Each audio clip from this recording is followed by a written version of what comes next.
Thodupuzha Newman college അധ്യാപകന്റെ കൈവെട്ടിയ കേസിലെ പ്രതിക്ക് ജാമ്യം. മൂന്നാം പ്രതി AK നാസറിനാണ് ഹൈക്കോടതി ജാമ്യം നൽകിയത്. 9 വർഷമായി ജയിലിൽ കിടന്ന കാര്യം കണക്കിലെടുത്തുകൊണ്ടാണ് ജാമ്യം കോടതി നൽകിയിരിക്കുന്നത്. ശ്രീകാന്ത് വിവരങ്ങളുമായി ചേരുന്നുണ്ട് കൊച്ചിയിൽ നിന്ന്. ശ്രീകാന്ത്, വിവരങ്ങൾ എന്താണ് ശ്രീകാന്ത്?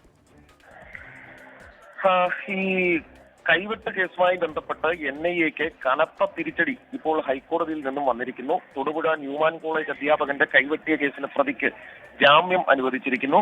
മൂന്നാം പ്രതി MK നാസറിനാണ് ഹൈക്കോടതി ജാമ്യം നൽകിയത്. 9 വർഷമായി ജയിലിൽ കിടക്കുന്നത് കണക്കിലെടുത്താണ് ജാമ്യം. NIA കോടതി ജീവപര്യന്തം തടവിന് ശിക്ഷിച്ചയാളാണ് ഈ MK നാസർ.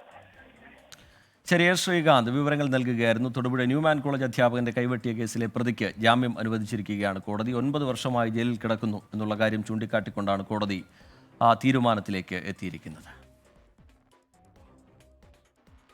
കൂടുതൽ വിശദാംശങ്ങളുമായി ശ്രീകാന്ത് ചേരുന്നുണ്ട്. ശ്രീകാന്ത്, ഇത് കോടതി എന്തൊക്കെ കാര്യങ്ങളാണ് ഈ 9 വർഷമായി ജയിലിൽ കിടക്കുന്നു എന്നതിനപ്പുറത്തേക്ക് കോടതി മറ്റെന്തെങ്കിലും കാര്യങ്ങൾ ചൂണ്ടിക്കാട്ടുന്നുണ്ടോ ഇങ്ങനെ ഒരു തീരുമാനത്തിലേക്ക് പോകുന്നതിൽ? ശ്രീകാന്ത്,